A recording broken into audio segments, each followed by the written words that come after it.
So since I've had the Honda, I've had a few issues with it. One consistent one has been, if you look, I'm sitting there and it's leaking and out of the head gasket, or the valve cover gasket. So I went and bought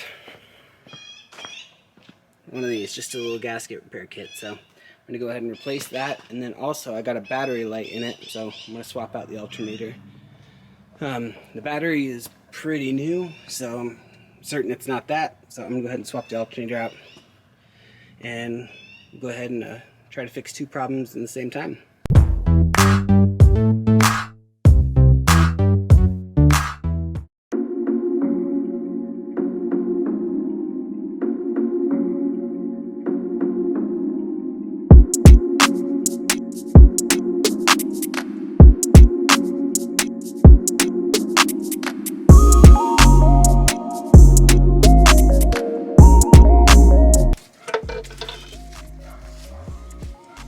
And the whole thing should just come right off.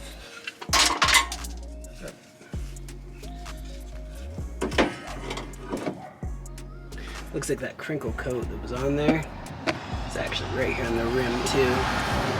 So I'm gonna go ahead and scrape all that off while I'm cleaning this.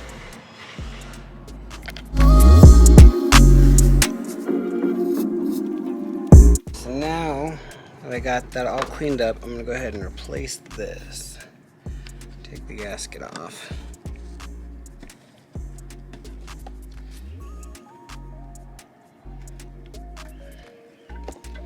And pull this guy out. It actually looks in decent shape. So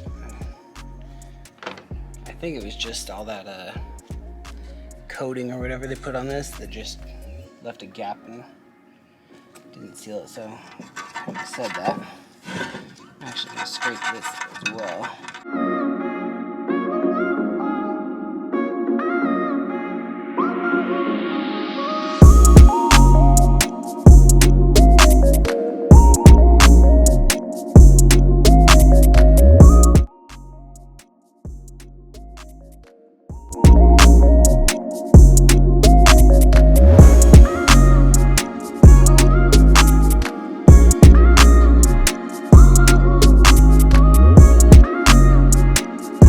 Now that I got that done, I'm gonna go ahead and do the alternator.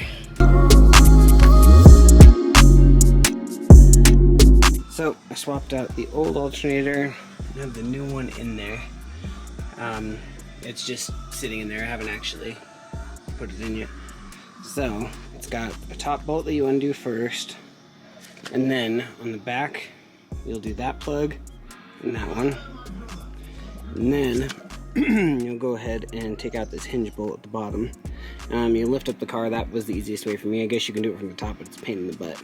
So I just jacked up the car a little bit and did it from underneath. So when you take this one off and you start to loosen this one, this will just tuck right in and you can just pull the belt right off, the serpentine belt. So now I have the belt back on. You see down there, the serpentine belt back on the track. I'm going to do the hinge bolt underneath. I haven't ran through, but I haven't tightened it. And then I'm going to put the top bracket and plug it back in. Alright, so now got everything, the bolts all done up. So there's a bolt right here that ties to this bracket. And there's a bolt that goes into that bracket that ties to the top of the alternator. And then that's how you kind of swivel it and get the tension right. And what I do, I'll use just a screwdriver. I'll actually pry it like that away from the bracket as I'm tightening it, and that'll keep the tension on the serpentine belt. This one doesn't have a tensioner pulley like other cars do. And so I did that, and then if you look, there's the power cable right there that got hooked up. And then there's I'm not sure if you'll be able to see it, but there's a plug-in right back there. In the back of it I showed you that. Plug that in, and so at this point I'm just gonna connect that back up, just a little bracket right there, and tighten it up. And then after that,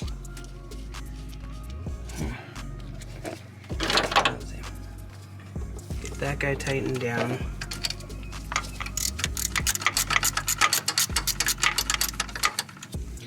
and then I will hook up the battery and we'll start it up and see if everything works. Alright, so let's see if it works. So when I did it, here, let's see if I can, the battery light would stay on, so, and it's off. Alright, looks like I fixed it. That SRS light, I don't know what to do. I've tried to do the little hack I saw on the internet as far as connecting the two pins and then taking it off and connecting it and turning it off, and I couldn't get it to work. So that's something that, I don't know, a little beyond what I'm capable of doing apparently. So maybe something I'll tackle later, but honestly it doesn't bother me. So now this thing's back on the road again, so yay.